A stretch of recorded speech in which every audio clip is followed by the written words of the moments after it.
आजकल के इस टाइम में हम टेक्नोलॉजी एरा में हैं और हमारे बच्चों की प्रॉब्लम्स बढ़ती जा रही है। और मैंने तो शुरू से ही अपनी ज़िंदगी में बहुत ही सफ़र किया है। जब मेरी शादी हुई थी तो मैं सोचती थी कि जब बच्चे होंगे तो उसके बाद लाइफ स्मूथ हो जाएगी और सब चीज़ें ठीक हो जाएंगी। लेकिन जब मेरा बड़ा बेटा हुआ तो वो बड़ा ही हाइपर एक्टिव था। पर फिर भी भगवान की दया से जब मैं उसे लेके गई हॉस्पिटल में दिखाने उसकी हाइपर एक्टिविटी की वजह से, तो पता लगा, तो उन्होंने बोला कि इसकी एनर्जी चैनलाइज करो, उसको बिज़ी करो उन कामों में जो उसे अच्छे लगते हैं। और फिर हमने उसका एरिया ऑफ इंटरेस्ट देखा और फिर उसे म्यूज़िक में डाला, क्योंकि हमें पता लगा और बिज़ी करने से सारी चीज़ें सॉल्व हो गई।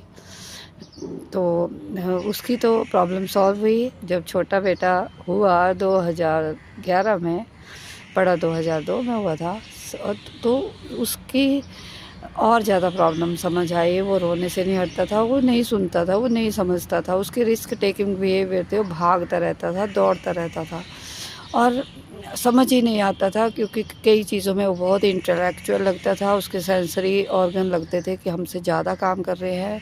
जब आईक्यू टेस्ट कराया तो वो भी अबव द नॉर्मल आया।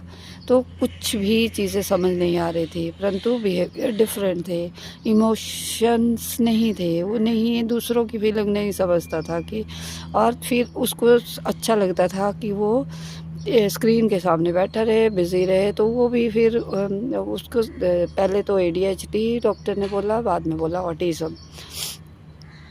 तो चीज़ें अभी तक वैसे ही चल रही है। धीरे धीरे पता लगा कि वो उसमें जो हाइपर एक्टिव था उससे उसको OCD भी था, कि वो उसको स्मेल आती थी चीज़ों से, वो सूंघता था, वो थूकता था, ऐसी वाली चीज़ें। और बाद में वो ऑटिज़म के नाम से उसको सर्टिफाइड कर दिया गया कि ये एक स्पेक्ट्रम होता है, कि जिसमें कि मल्टीपल प्रॉब्लम होती थी। वो बोलता है, सब चीज़ें हैं। तो पता लगा कि वो हाई फंक्शनल ऑटिज़म है, कि वो बहुत ही ज़्यादा एनर्जेटिक है, बहुत उसमें कैपेबिलिटीज़ है। मेन चीज़ है कि वो क्या सही तरह से चैनलाइज हो रही हैं।